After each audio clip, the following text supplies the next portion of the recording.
오늘 토요일 마지막 시간입니다. 한 주간 성도들 중에는 문자나 대화하는 내용을 가만히 보면 평소 새벽 기도를 이렇게 안 하다가 특세하면 육체는 피곤하다는 표현을 많이 합니다. 육체는 조금 피곤했을지 모르지만 하나님 앞에 기도한 것은 몇 배, 몇십 배, 몇백 배 하나님이 갚아 채워주실 줄로 믿습니다. 그래서 우리는 이렇게 기도하게 되는 겁니다. 한 주간 드린 말씀을 간단하게 요약을 해보면 26장에서는 사울의 반칙과 다윗의 원칙, 이 반칙이 뭐냐? 변칙입니다. 어떤 변칙이었느냐? 하나님의 말씀, 하나님의 뜻을 거스리는 것이 변칙이고 반칙입니다. 다윗은 원칙이 뭐였습니까? 말씀 중심, 하나님이 중심이었어요.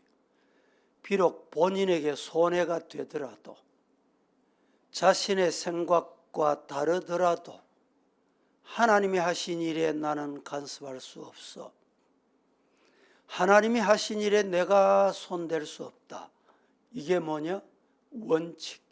신앙의 원칙이 분명한 성도가 되기를 축복합니다.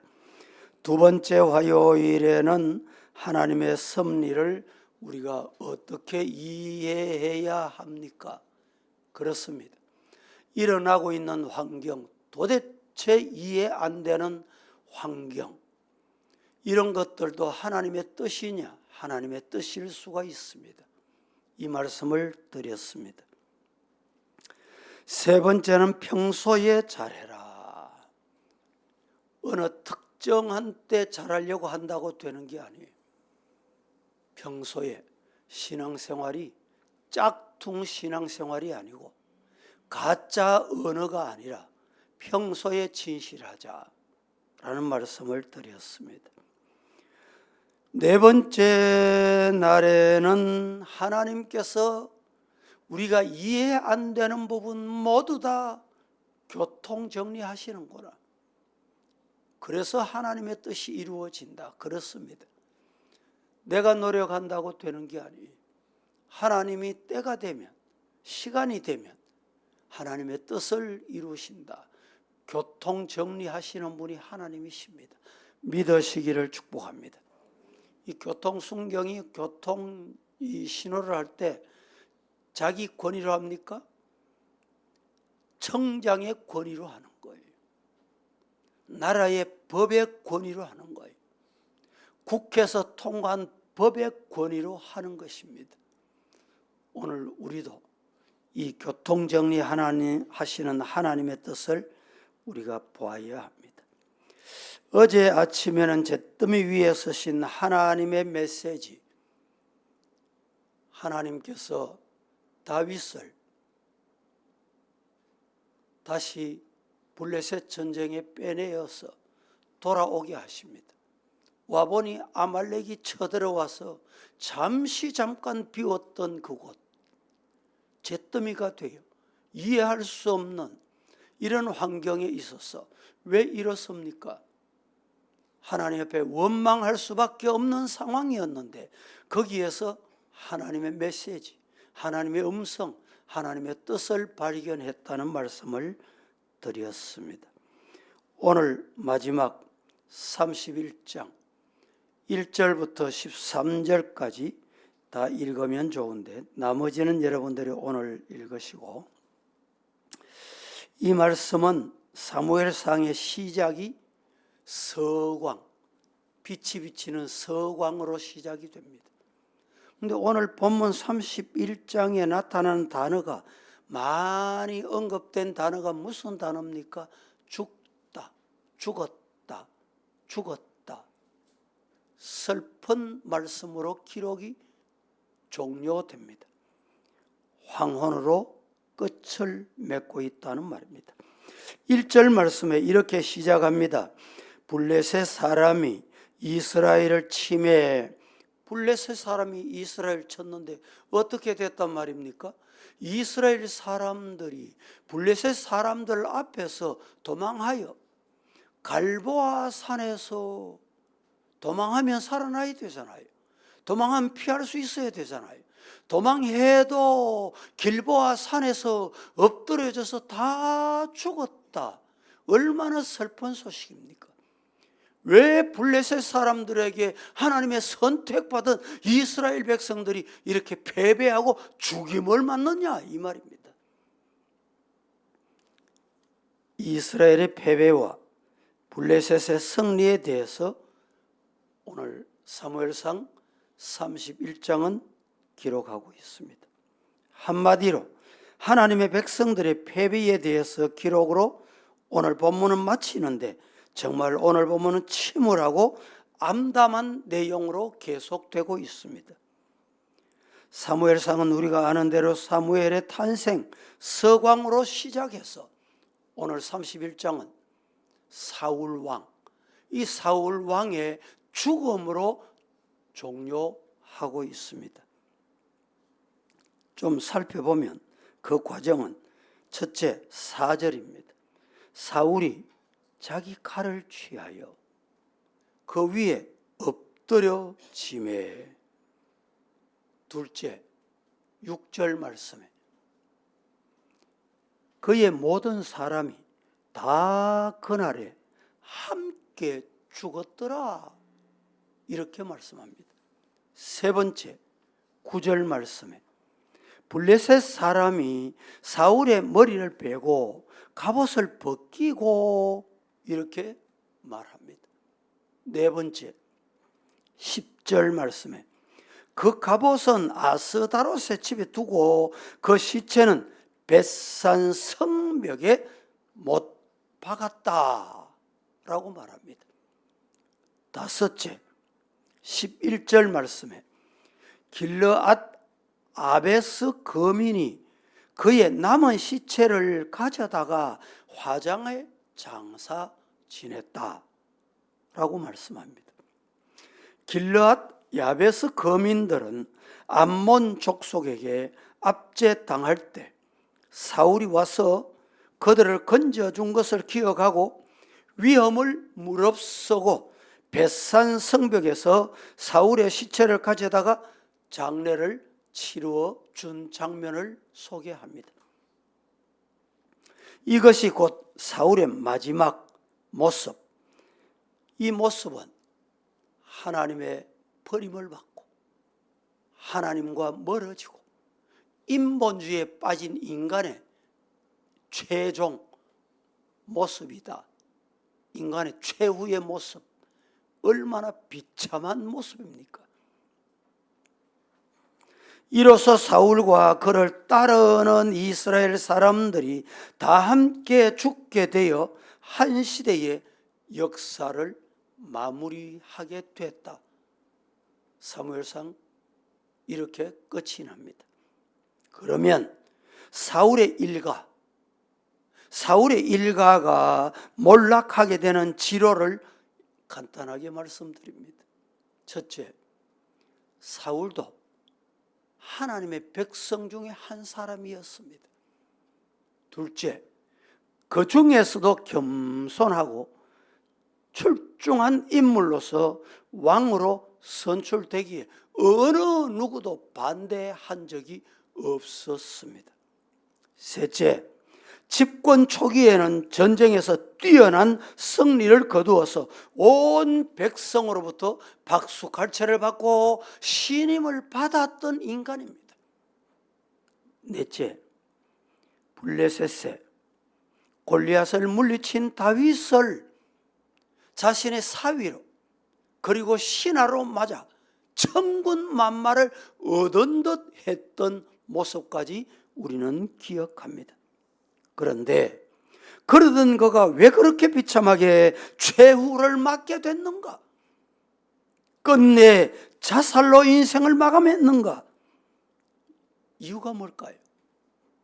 따라해봅니다. 자신을 세우신 하나님을 버리고 이유는 간단합니다.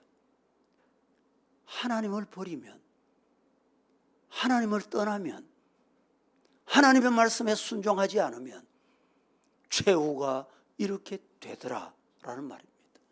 이게 뭡니까? 인본주의라고 하는 겁니다. 인본주의가 마음에 자리 잡으면 자살로 인생을 맞습니다. 왜 대통령 지난 사람이 자살합니까? 왜 시장이 자살합니까? 왜 어느 당의 대표가 자살합니까? 인본주의가 그 마음에 자리 잡으면 최후 이런 인생의 마지막이 찾아오게 된다는 것입니다. 묻습니다.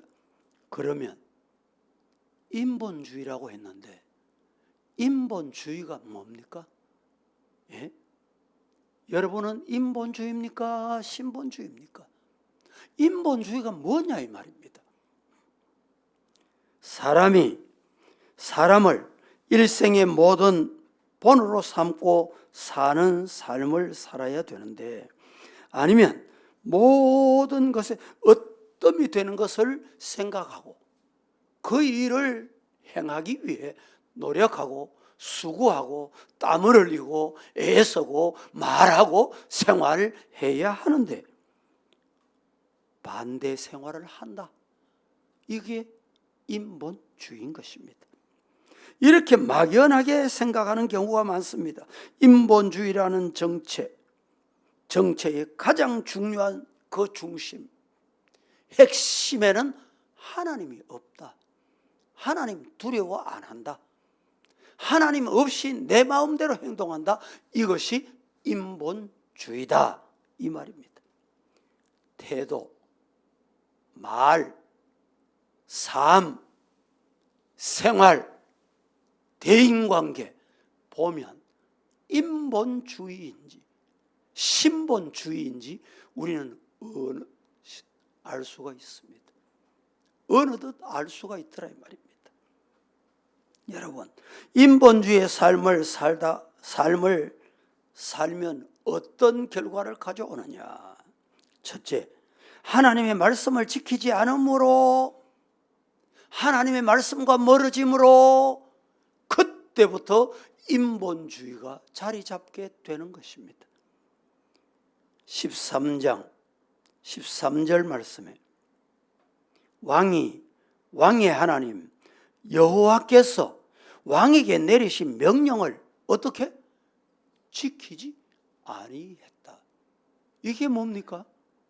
인본주의. 교회도 하나님의 말씀대로 행해야 하는데 하나님이 주신 말씀대로 하지 않고 하나님의 말씀, 하나님이 내리신, 왕에게 내리신, 우리에게 내리신 말씀을 어떻게 안 지키면 교회의 인본주의가 되는 것입니다. 둘째, 하나님의 말씀을 버리면 인본주의가 됩니다. 다른 게 없습니다. 말씀을 안 지키고, 안 지킨다는 것은 하나님 말씀을 버렸다는 말입니다. 이 하나님의 말씀을 버리면 인본주의가 우리를 주관하게 됩니다. 15장 23절 말씀에 왕이 여호와의 말씀을 버렸으므로, 왕이 내가 하나님의 말씀을 버리면 어떻게 됩니까? 여호와께서도 왕을 버려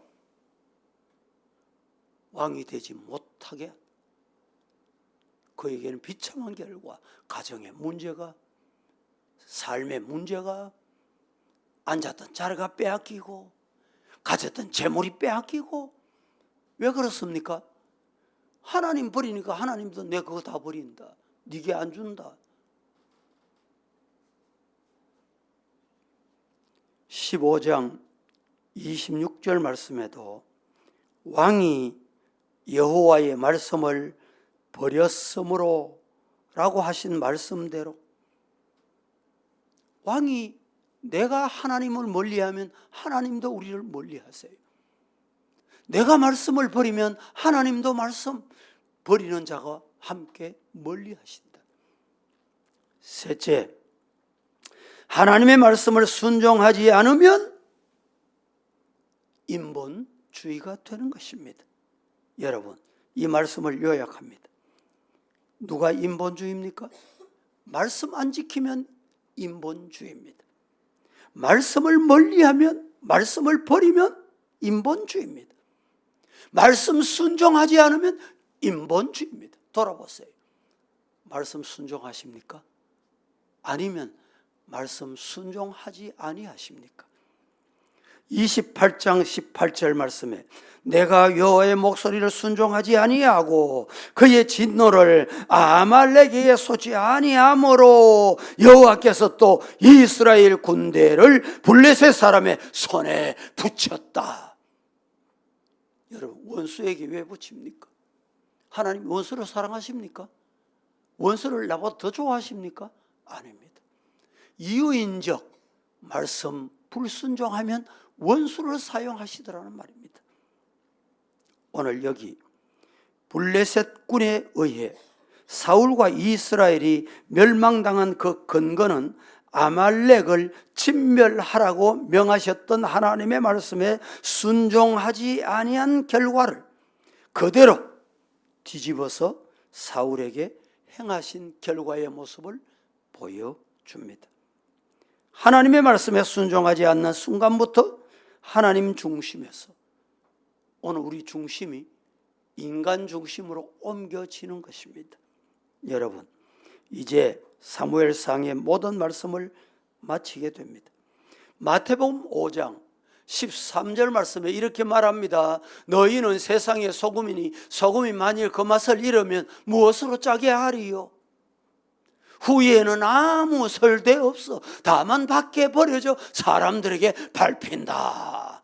왜 오늘 한국 교회가 이방인에게 밟힙니까? 이방인의 손가락질을 받습니까? 소금이 맛을 잃게 되면 그렇게 되는 것입니다. 하나님의 말씀을 소금에 대입시켜 보십시다. 사울이 소금된 하나님의 말씀을 버리고 맛을 잃어버릴 때 밖에 버려져 짓밟히고 누구에게? 아말렉에게. 누구에게? 블레셋에게. 하나님의 말씀을 지키고 하나님의 말씀을 따르고 하나님의 말씀에 순종하면 하나님은 가장 존귀한 존재로 사용하십니다. 하나님의 말씀을 지키고 따르고 순종하면 가장 귀한 존재로 서신다. 시작.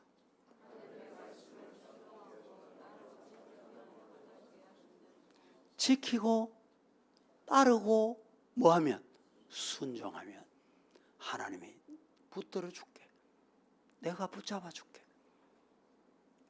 이 은혜가 오늘 한 주간 기도에 참여한 여러분의 신앙, 우리 교회 성도의 삶이 되기를 진심으로 예수님 이름으로 축복합니다. 말씀을 마칩니다. 함께 찬송 드리고